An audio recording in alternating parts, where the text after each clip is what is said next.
अस्सलामुअलैकुम YouTube family. ज़ियाए हक foundation की पेशकश आओ बात करें में आज के हमारे मेहमान हैं इश्तियाक सईद साहब। आइए हम उनसे बात करते हैं। इश्तियाक सईद साहब उर्दू के मारूफ व मुमताज़ फ़िक्शन निगार हैं। वो ख़ुसूसन दलित समाज पर गांव देहात की ज़िंदगी को अपना मौजू बनाते हैं।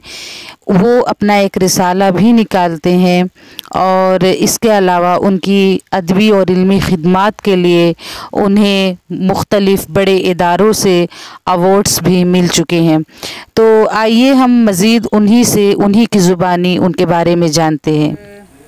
आप हमारे व्यूअर्स को अपने बारे में कुछ बताएं। हाँ शहंशाह, तुम कितनी देर में पहुँच जाओ? मेरा नाम इश्तियाक सईद है। मैं गुज़श्ता 45 साल से बम्बई में रह रहा हूँ। हाँ ठीक है। मैं दरअसल स्टेशन से रहने वाला आज़मगढ़ के एक छोटे से गांव महनाजपुर का हूँ। मैं यहाँ साल में 2 या 3 मरतबा आया करता हूँ।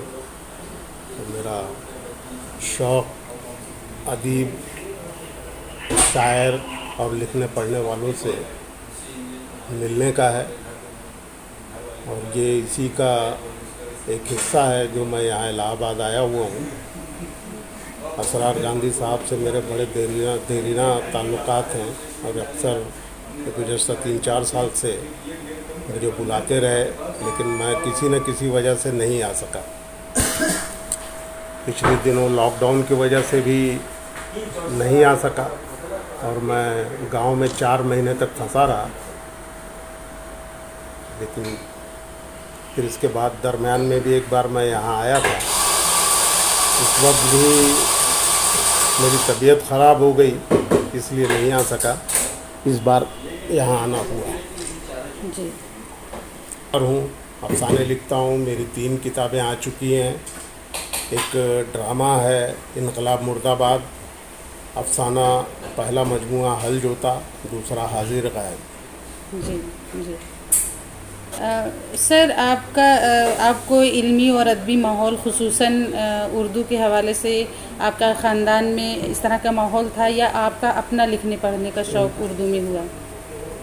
मेरे ख़ानदान में तो मेरे दादा के अलावा उर्दू किसी ने नहीं पढ़ी, क्योंकि दादा के ज़माने में उर्दू पढ़ाई जाती थी तो वो उर्दू जानते थे। उसके बाद में जो है सारे लोग हिंदी मीडियम से पढ़े। मेरे वालिद भी उर्दू बहुत पढ़ना चाहते थे, लेकिन उर्दू का ऐसा कोई माहौल उनको मिला नहीं। तो उन्होंने हम लोगों की तालीम जो है बम्बई जब वो गए तो बम्बई में उर्दू मीडियम में तालीम दिलवाई और ख़ुद भी वो उर्दू पढ़ते रहे एक मौलवी साहब से, और वो अच्छी खासी उर्दू जान गए। तो उर्दू पढ़ने के बाद में हम लोग, क्योंकि हमारे साथ के जो दूसरे आस पड़ोस के लोग थे वो लोग अंग्रेज़ी मीडियम में थे, तो हम लोगों को लगता था, और वो लोग अंग्रेज़ी में बात करते थे तो हम लोगों को देख कर बड़ा ताज्जुब होता था। तो हम लोग भी ये चाहते थे कि अंग्रेज़ी में काश हमारी भी तालीम हुई होती तो अंग्रेज़ी बोल सकते थे। लेकिन बाद में जब मैं अदब की तरफ आया तो मुझे लगा कि नहीं, मेरे वालिद ने सही फ़ैसला किया और उन्होंने मुझे उर्दू मीडियम से तालीम दिलवाई। तो उससे अंग्रेज़ी तो हम लोग जान ही गए, उर्दू भी जान गए, हिंदी। सर आप अपने रिसाले के बारे में कुछ बताइए और इसमें किस तरह के मौज़ूआत आप शामिल करते हैं? एक रिसाला जो है अदब गाँव के नाम से हम निकाल रहे हैं।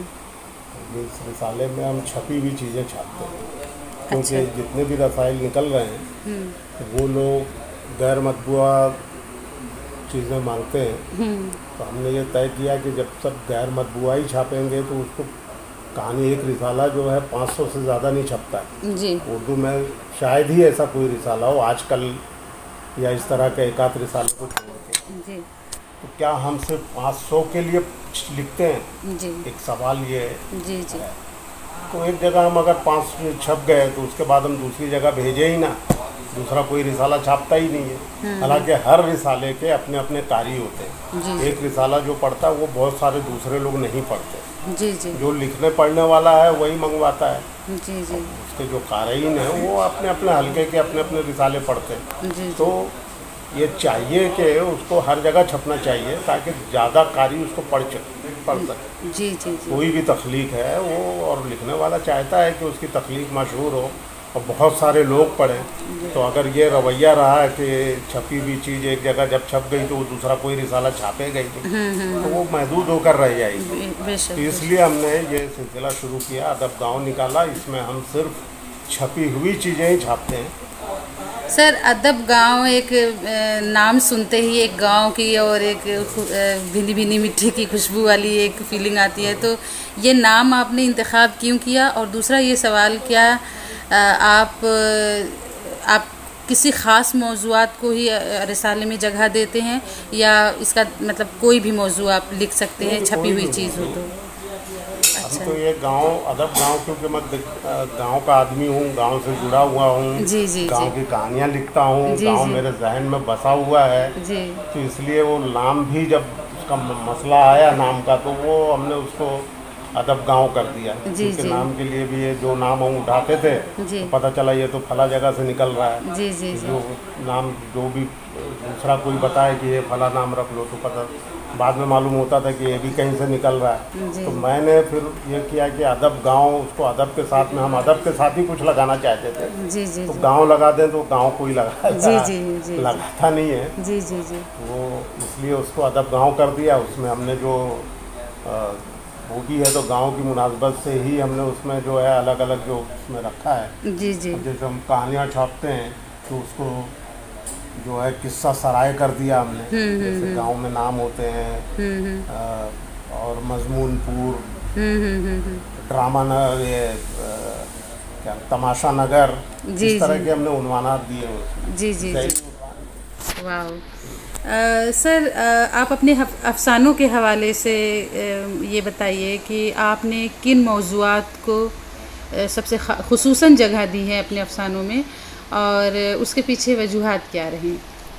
मैंने अफसाने जो है ज़्यादातर जो मैं गांव से मेरा ताल्लुक़ रहा है, गांव में जब आता था बचपन में जी, तो मैं ये जो दबे कुचले लोग हैं, दलित समाज के लोग हैं या छोटी बिरादरी के लोग जो हैं जी, इन लोगों पे जुल्म होता देखता था तो मुझे अंदर से जो है एक गुस्सा आता था। जी, मेरे अंदर एक लावा उबलता था, लेकिन मैं बहुत छोटा था, कुछ कर नहीं सकता था। जी जी जी। तो सारी चीज़ें देख देख के जो है गुस्सा अंदर भरा रहता था और तो वो मैं लिख लेता था उसको।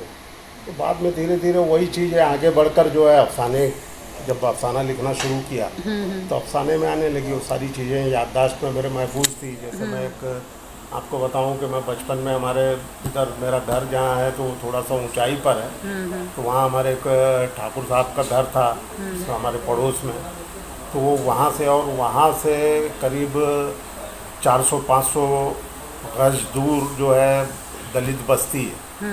तो वो वहाँ से खड़े रह के वो आवाज़ लगाते थे, वो किसी का नाम लेकर, अगर वो उनकी पहली आवाज़ पे नहीं आता था तो वो उसको 2 तमाचा मारते थे।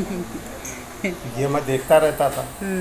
तो वो फिर उसको अपने खेत में भेजते थे, काम करवाते थे। तो वो मेरे जहन में बसा हुआ था। वो बहुत गुस्सा, और जब भी मैं जाता था उनको देखता था तो वो मंजर मेरे जहन में उभर आता था। तो बाद में मैंने वो कहानी हल जोता के नाम से लिखी जी। उस मंजर को लेके वहाँ से वो आवाज़ लगाते। जी जी।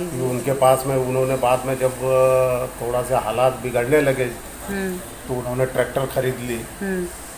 पहले वो दलित जो है वो उसका बाप जो है वो हल जोता करता था उनके यहाँ, और फिर उसके बाद में फिर इन्होंने ये ठाकुर साहब ने ट्रैक्टर खरीदा उनके बेटे ने। तो वही दलित का बेटा इसके पास आता है, पैसा देता है और वो बोलता है कि हमारा खेत जोतो। तो उस वक्त भी मैं मौजूद था। तो वो पैसे ले लेता है, लेकिन जिस दिन का वादा करता उस दिन खेत में हल नहीं ले, वो ट्रैक्टर नहीं लेके जाता। और वो खेत सूख जाता है, तो पानी उसको सिंचाई करनी पड़ती है। जी जी जी। तो वो फिर उसको टाल देता है दूसरों का, क्योंकि वो एक ही ट्रैक्टर आया था गांव में, तो वो दूसरे बड़े लोगों का तो खेत जोत देता था, लेकिन जो कमज़ोर लोग थे उनसे पैसे भी ले लेता था, तो खेत नहीं जोतता था। अच्छा। तो एक दिन जो है वो 3-4 बार जब ऐसा हो जाता है, तो एक दिन वो आके पकड़ लेता है उसका गिरेबान, तो बोलता है कि आज मेरे खेत में ट्रैक्टर चलना ही चलना चाहिए। वो बगावत उसके अंदर से फूटी। ये जो है उसका जो अंदर का जो गुस्सा है, जी वो फिर उसके आगे कहानी हमने बनाया। जी सर जी। जो हल जोता जो इस तरीके से, तो ये कहानियाँ मैंने ज़्यादातर गांव में दबे कुचले लोगों की कहानी जो मैं देखता था, महसूस करता था बचपन में, वो धीरे धीरे जो है अब अंदर अंदर उबल के वो बाहर निकल कहानी की सूरत में निकले। तो सर आपने उर्दू में चूंकि लिख रहे हैं, तो क्या आपने मतलब उस मंज़र को पूरी तरह से हकीकी बनाने के लिए आपने उस ज़ुबान में क्या उन्हीं डायलॉग्स का इस्तेमाल किया जहाँ जो वहाँ की लोकल लैंग्वेज थी, या उसको प्योरली उर्दू में लिखा है? जो ज़बान जो बोलते हैं, हाँ, ठाकुर की जो ज़बान है वो ज़बान ठाकुर बोलता है, हाँ, दलित अपनी ज़बान बोलता है। हाँ, तो इस पर भी बहुत सारे एतराज़ उठे उर्दू में, लेकिन मैंने उसको कभी उस पर गौर नहीं किया। तो आपके नज़दीक क्या आप इस बात में बिलीव करते हैं कि हम जिस जगह की नुमाइंदगी कर रहे हैं उसी जगह को पूरी तरह से प्योरली उसी सूरत में हमें डिफ़ाइन करना चाहिए? बिल्कुल बिल्कुल होना चाहिए ना। जब हम जो किरदार जहाँ का है, किरदार अपनी ज़बान बोलेगा। जी। किरदार भी उर्दू बोलने लगे तो फिर फ़र्क ही क्या होता है? जी जी किरदार जी जो है, जी जिस जी तबके से आया है वो अपनी ज़बान बोलेगा। जी जी जी जी। अगर वो हमारे एक दोस्त थे ज़फ़र हाशमी साहब, वो बुलबुल निकाला करते, तो वो इस पर बहुत ज़्यादा होते कि नहीं वो उसको तुम ये लिख दो कि भोजपुरी में बोल रहा है, बोलेगा उर्दू में बोल रहा है, अब तुम बहुत ज़्यादा उसको लिख दो वहाँ ब्रैकेट में कि भोजपुरी में बोल रहा है। हाँ, लेकिन तो इससे बात वो मज़ा पैदा नहीं होगा। जैसे ये है, अभी जैसे हमारे कुछ दोस्त हैदराबाद के हैं, वो लोग मज़ा तो लेते हैं ज़बान का, लेकिन वो बोलते हैं कि हमारी समझ में नहीं आता। तो उसको ब्रैकेट में लिखा जाता है ना, जहाँ हमको लगता है कि ये मतलब इसका समझ नहीं पाएगा कोई, तो ब्रैकेट में तो होता है। मराठी का कोई कैरेक्टर है तो हम मराठी ज़बान में लिखते हैं, उसका मतलब तो उसमें लिख देते हैं। अभी बहुत सारी कहानियाँ पंजाब के लोग जो लिखते हैं वो पंजाबी ज़बान में डायलॉग लिखते हैं। तो सर गांव देहात के अलावा भी आपने जो इससे हटकर आपने जो अलग कोई कहानी या किस मौजू को छुआ है आपने? मेरा ताल्लुक़, मैंने तो कहानी बहुत बाद में देर से मैंने लिखना शुरू किया जी। मैं उससे पहले फिल्मों से जुड़ गया था, तो मैं फिल्मों के लिए लिखता था। अच्छा अच्छा। तो मैंने फिर फिल्म के बैकग्राउंड में भी मैंने 6-7 कहानियाँ लिखी। अच्छा अच्छा। अगर मैंने शहर की कहानी लिखी है तो फिल्म के बैकग्राउंड में फिल्मों में क्या होता है, राइटर का क्या वहाँ पे किरदार है। तो हमारा जो राइटर है फिल्मों में वो दलित की तरह है। राइटर जो है फिल्मों का जो राइटर होता है ना, वो समझ लो कि वहाँ फिल्म इंडस्ट्री में वो दलित है। जबकि उसी के ऊपर सारी बुनियाद है। अगर कहानी नहीं है तो फिल्म बन ही नहीं सकती। ज़मीन वही मुहैया कर रहा है, लेकिन उसकी हैसियत। इलाहाबाद में आपकी दीगर मसरूफ़ियत के सबब हमें सवालों का सिलसिला यहीं पे ख़त्म करना पड़ रहा है, लेकिन ज़रूर हमारे व्यूवर्स को भी तशनगी का एहसास हो रहा होगा। बहुत सारे सवाल जो रह गए हैं, उसमें बहुत सारी बातें जो अधूरी रह गई हैं, इंशाअल्लाह हम फिर कभी आपसे बात करके उन सवालों का जवाब हासिल करना चाहेंगे। आपका बहुत बहुत शुक्रिया सर। बहुत बहुत शुक्रिया, आपने हमारे प्रोग्राम को और व्यूवर्स को इतने अच्छे सवालों के जवाब दिए। उम्मीद है आपको उनको पसंद आएगा। बहुत बहुत शुक्रिया। आपका भी शुक्रिया, आपने मुझसे बात की। Thank you sir.